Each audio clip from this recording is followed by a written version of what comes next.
From Fox 8 Sports, this is the Overtime Podcast. From the Fox 8 studios in New Orleans, this is the Fox 8 Overtime Podcast. I am your host, Sean Fazende, riding shotgun as he does each and every podcast. This is Andre Johnson. Junior. Do not forget the Junior is very important to remember the JR at the end of the name. Before we get into today's content, be sure to like, to share, to rate, to review. If you're watching us on YouTube, hit that subscribe button. Get the bell notification for when we drop that fire content. And also, hello to the Gulf Coast Sports and Entertainment Network. Glad you have found us here. All right, you've probably been wondering where we've been. Been a little bit of a crazy set of circumstances over the last week, so we'll just kind of fill you guys in. Today is Thursday. We normally do a podcast on a Wednesday, but we're here on a Thursday to make up for our absence on Wednesday and on Monday. Wednesday, you were fighting at 101 fever. Yeah, it so wasn't you very weren't fun. feeling good. And then on Monday, I was out because I was returning from a cheer competition for my daughters, and I don't know if you saw it on the news. That was the Dallas National Cheer Competition where there was a threat of an active shooter. I was in the middle of all that. It was chaos. It was mayhem.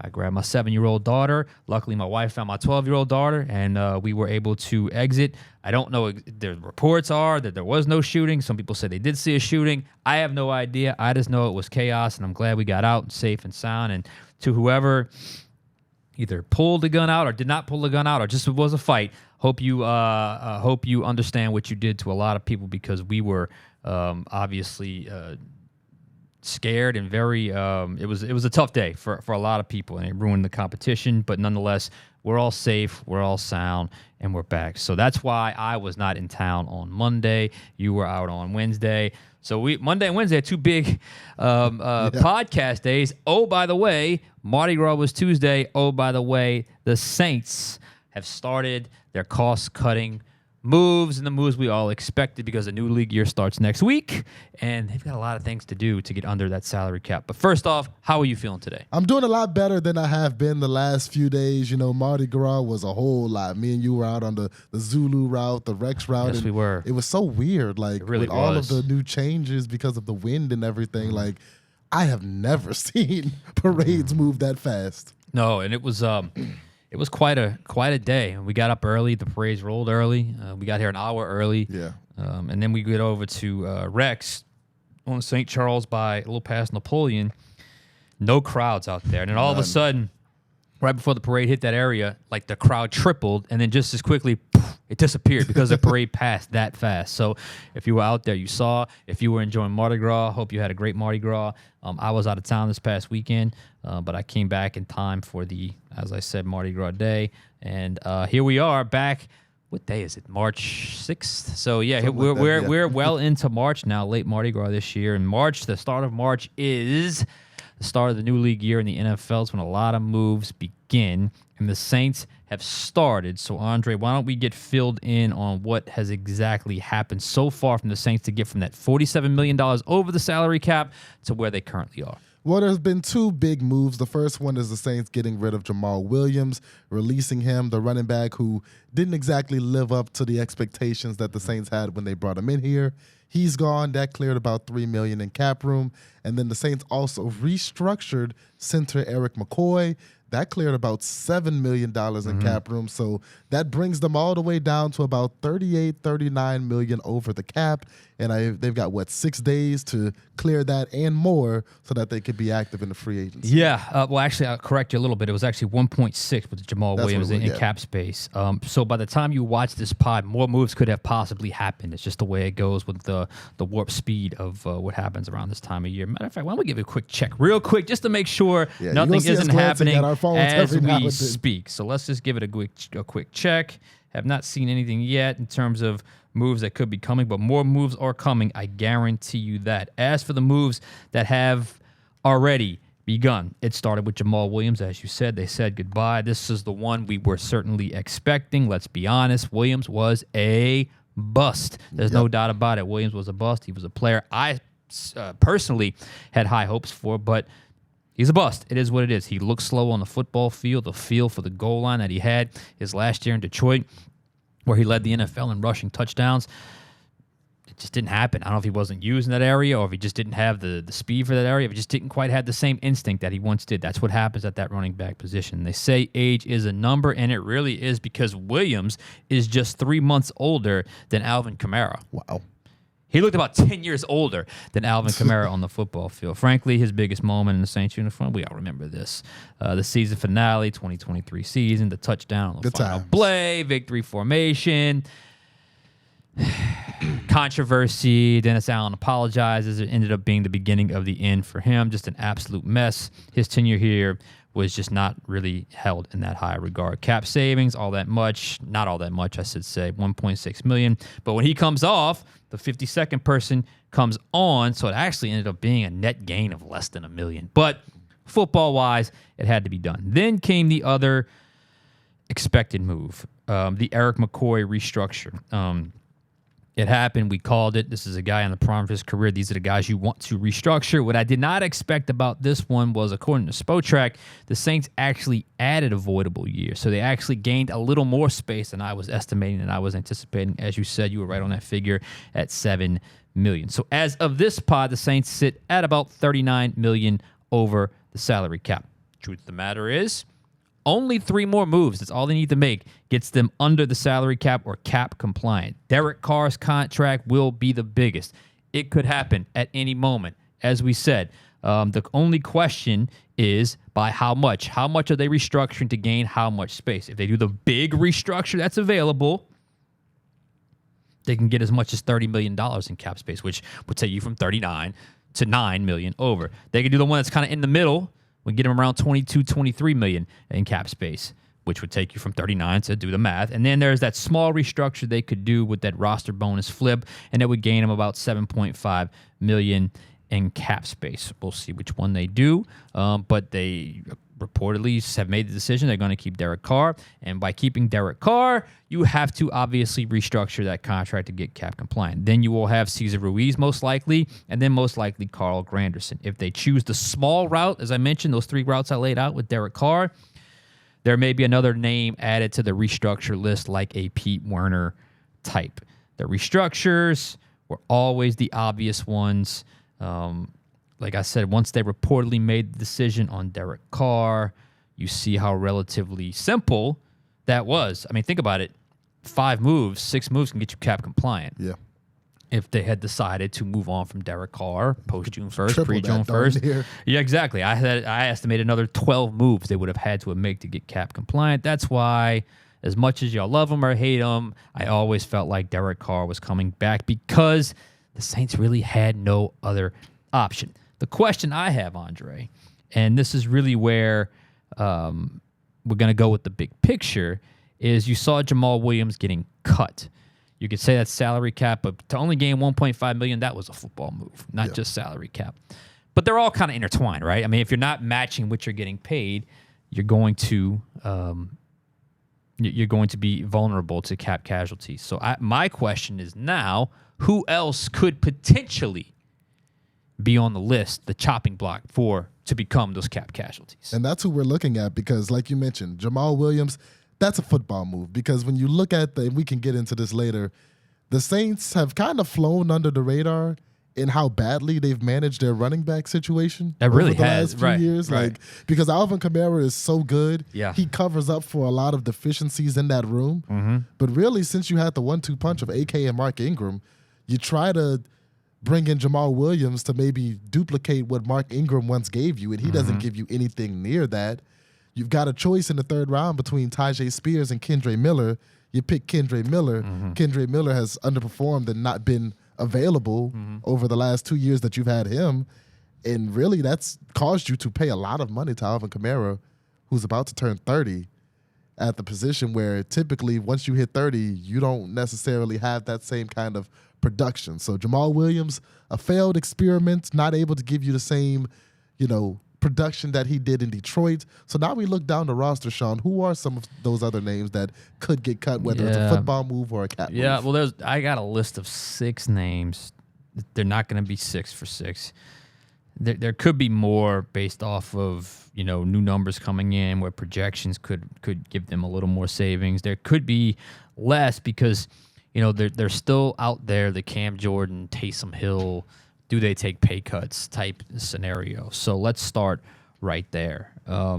We've already talked about Cam Jordan on this pod, and given the fact that we were out Monday and Wednesday, that pod aired a lot. So you saw the thoughts on Cam Jordan. So I think truly he will be asked to take a pay cut where he's got $12 million base salary, probably cut it down in half.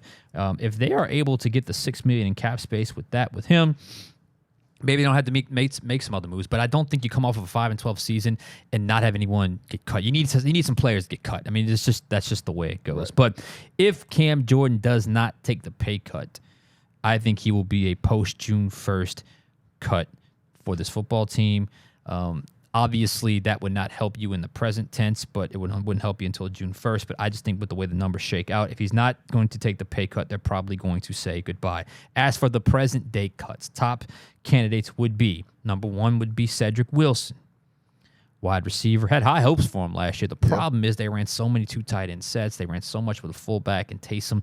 They really didn't have a whole lot of 3 wide receiver sets, and he kind of had but he kind of settled in at the number 3, and then when they got Marquez Valdez-Scantling, it's like he just didn't get on the field much, despite multiple opportunities to get on the field with all the injuries at the wide receiver position.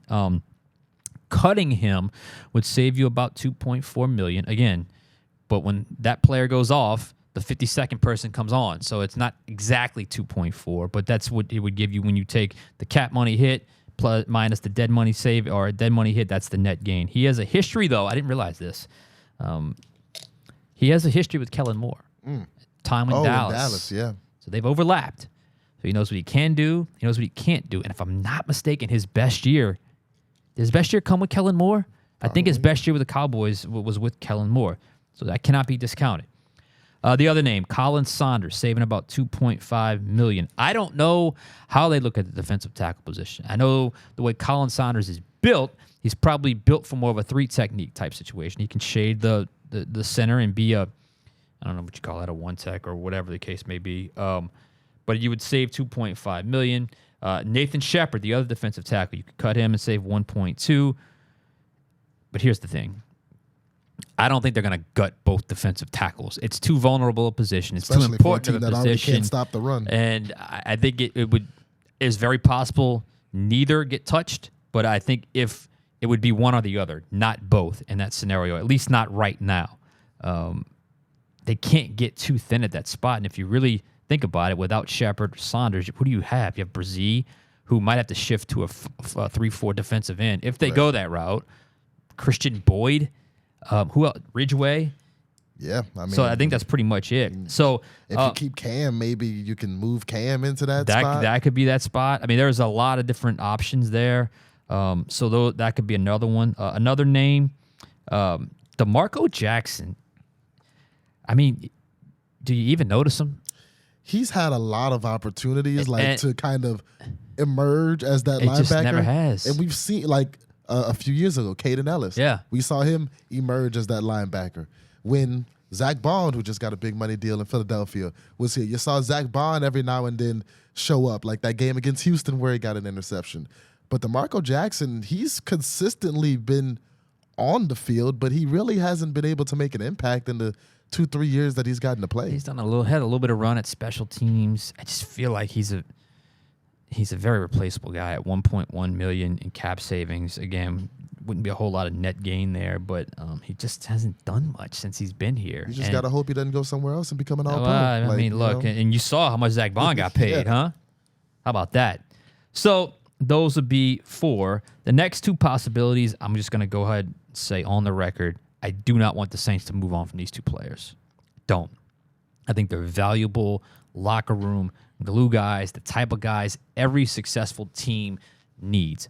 But there's a financial reality, and I said successful team needs. They have not been successful. So these are 2 names that I don't want to see them move on from, but I think you at least got to, I guess, look at the possibility. One is Foster Moreau, the tight end. Again, I thought he had a great year last year. I know he ended the season, like the last play of the season, he hurt his knee. Yeah. So that could potentially save him. I don't know if he's on their list to move on from. Again, I don't know anything about Kellen Moore.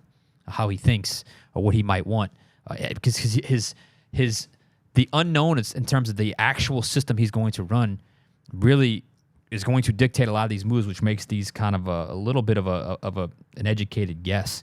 But the financial reality of the Foster Moreau thing is $2.5 million in savings. Again, can you get pay cuts? And how far down do you want to go in order to go out and shopping for some other, either your own free agents or some other free agents on the open market? And we've already known reportedly, Mickey Loomis told reporters at the Combine that they are going to be more aggressive than last year. I don't know how aggressive that is, but more than last year when it comes to free agency. The other one is JT Gray, a special teams ace, a guy that can fill in at safety in a pinch. Again, another great locker room guy. He's made a nice career as a special teams ace, and he embraces that role. It's so hard to find guys that truly embrace that role. $2.1 million in savings, and I just think what he gives you, he's worth it. He's worth what you're paying him. It does a lot of dirty work that you don't necessarily see week in and week out on the football field. And like I said, both guys, Morrow and Gray, two really, really good glue guys, really good in the locker room. By the time you would get to this point, I don't know if it would be necessary, like you'd had to do it, like you'd be forced to do it to get under the cap, because I think you're pretty much there with a couple of moves, as we mentioned. It boils down to, as I said, how far or how low do you want to go under the cap, and are these guys truly expendable? Those two, I hope not. The top four, I think that you can make a realistic case for each one of those. So that's where I stand with the potential cap casualties. Yeah, and it's interesting as you name those guys. I think of all the people you named, the one you miss most might be Foster Moreau. Because I think of all the people you named, he's the one person who maybe overperformed what I expected him to do last season. He came in, depth chart, he's the second tight end, maybe third tight end, depending on how you see Taysom Hill and right, where you saw Taysom Hill. So I didn't necessarily expect Foster to have a huge impact, but I mean, he caught a touchdown game one against the Panthers. I think he had another one in the second game that they played the Panthers. Like, Foster, especially in the red zone, like, he showed that he could make an impact with this team. You could argue Foster was their best tight end last year. Yeah. And now looking at some of the other names, Cedric Wilson, I think Cedric Wilson had his chance. Cedric Wilson in a room where Chris Olave got hurt, where Rashid Shaheed got hurt, where Bub Means got hurt, where, Equinemius St. Brown couldn't really get any run. Like, Cedric Wilson, who, when Mason Tipton became pretty much unplayable, Cedric Wilson was the guy who you would think would step in and benefit the most from that. But the guy who stepped in and benefited the most from that is a guy who wasn't even on the roster day one. Right. Marquez Valdez-Scantling came in and gave you everything that Cedric Wilson, you would have hoped that he was able to give you. So I don't think you'll miss Cedric Wilson very much. Colin Saunders. I feel about Colin Saunders how you feel about Foster Moreau and JT Gray. Yeah. Great locker room guy. Absolutely. He is a pleasure to be around. He's a great interview. And for the short amount of time that he's been here, he has really embraced this city. No and doubt. he's been outspoken on it. Like, I remember a tweet from him talking about, man, the first 2 weeks of the season were so magical, and I'll do anything I can to bring that feeling back to the city. Like, every locker room needs a Colin Saunders. And like you said, for a team that interior defensive line, they've struggled to stop the run. Either him or Nathan Shepard probably has to go. I would want to keep Colin Saunders just because I think that the locker room needs a guy like that. DeMarco Jackson, I view him in the same area that I would view as Cedric Wilson.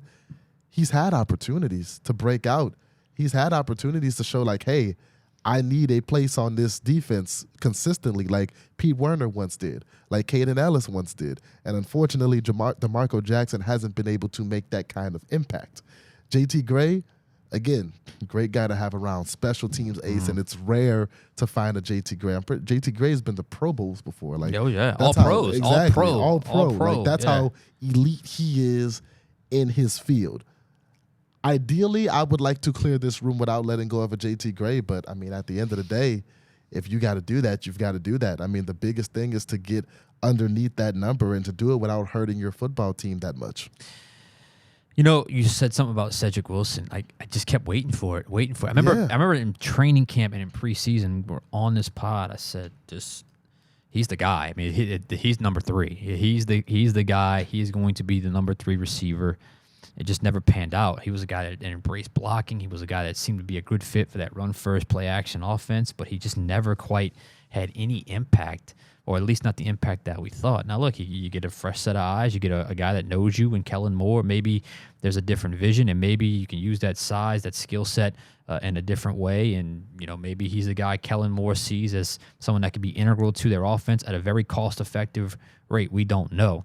But I just felt like last year we just kept waiting and waiting for Wilson. In fact, we did that when the Saints signed their free agent class. I mean, we listed the guys we felt was going to have the biggest impact. I think Cedric Wilson was higher, like in our top 2 or 3 on each of our lists. Because they signed him to a 2-year deal. 2-year deal. It was only one outside of 1 year. Got a 1-year deal. And we looked at the need at wide receiver behind Olave and Shaheed, and it seemed like a match made in heaven just for somebody to step in and have that impact. And the Saints needed that guy, but Cedric Wilson did not wind up being that guy. No, he hasn't been. So we'll see if he survives or not.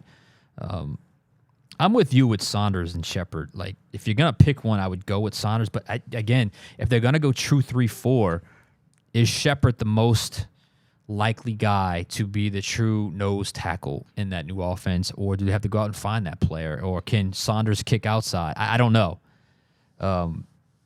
But I do think he's a guy that certainly he's got that energy in the locker room that you need. He's got a personality that you kind of gravitate to. If you ask him, he'll tell you he'd be a force on offense too. Yeah, he could be. You can put him at fullback in a pinch as well. I don't know if they're going to use fullback in this offense. To be honest, is he more into the 11 personnel? Is he more into the 21 and 12 personnel? I don't know. We'll see. So I'm with you when it comes to that. It will probably. I still think there's a chance both make it, like at least initially, depending on what they're able to get in the open market and what they're able to land in the draft. But I do think it both could, but it's likely one will not be back. And I of those two, it just feels like Saunders has had more of an impact. You don't really hear much from Shepard. I mean, we don't do many interviews with him. I don't think I've talked to Nathan Shepard at all. I don't think we've had any. I do a sit down every week, and I send him a list, and he's been on my list for a while, and I just haven't done the interview with him. I don't know if he's never agreed to it or what. DeMarco Jackson is just a replaceable player at this point. I mean, I would love to see him make some kind of leap. It just hasn't happened yet. And I'm with you when it comes to, you don't want to see him pull a Zach Bond, but what are you supposed to do? I mean, he's not converting to a different position like Zach Bond was, and it is what it is. And he's also had his chances because Demario Davis was banged up for a while. Pete Werner was hurt for a while. I think there was a time where it was just him and Anthony Orji. Oh, remember that? Yeah. Yeah, like he had opportunities to break out and show like, hey, y'all need to play me more consistently on this defense, and it just didn't happen. Yeah. So there's a lot going to happen here within the next few days. One move that did happen late last night, and while we got a few minutes here, I'll bring it up because of the connection. A household name in the NFL became available. Okay, and he's got connections to the Saints defensive coordinator. The Chargers moved on from Joey Bosa. What do you think? Because he's played in Staley's system. He's been incredibly productive, but he's also, the last couple of years, he's been just really ravaged when it comes to injuries. I mean, would it be worth a 1-year veteran minimum? I mean, it'd probably be more than veteran minimum type situation. What you just described is Chase Young. Right. Last offseason. Right. And the Saints were able to get Chase Young on a quote-unquote prove-it deal, and he came here and he didn't necessarily prove it, but, I mean, you signed Chase Young for a 1-year deal for a decent amount of money. Yeah. Maybe, like you said, there is a link between Joey Bosa and Brandon Staley. Maybe you can bring Joey Bosa here on a prove-it deal. You're looking for guys who can fit a 3-4. Joey Bosa can fit a 3-4. He's played in that system. Played in it, yeah. He's had the experience doing that, and he's been an elite player in this league. Now, just like Chase Young, he's going to have to find a way to stay healthy. You're going to have to see if he can reach the level that he was once at. But considering who you've got on the team right now, I don't think you have anything to lose. Yeah, and it would be a situation where, first off, that would be a high-profile signing. But he is 30. He turns 30 in July 11th. Last year he only missed 3 games. I felt like he missed more than that. 2023 he missed 8. 2022 he missed 12. Yeah. So I'm thinking now, 2021 through 2023, was that the years he was with Brandon Staley? Those years he had, I'm trying to think, I'm trying to look at the numbers here. Those years he had, let's see, we have our stats. He had,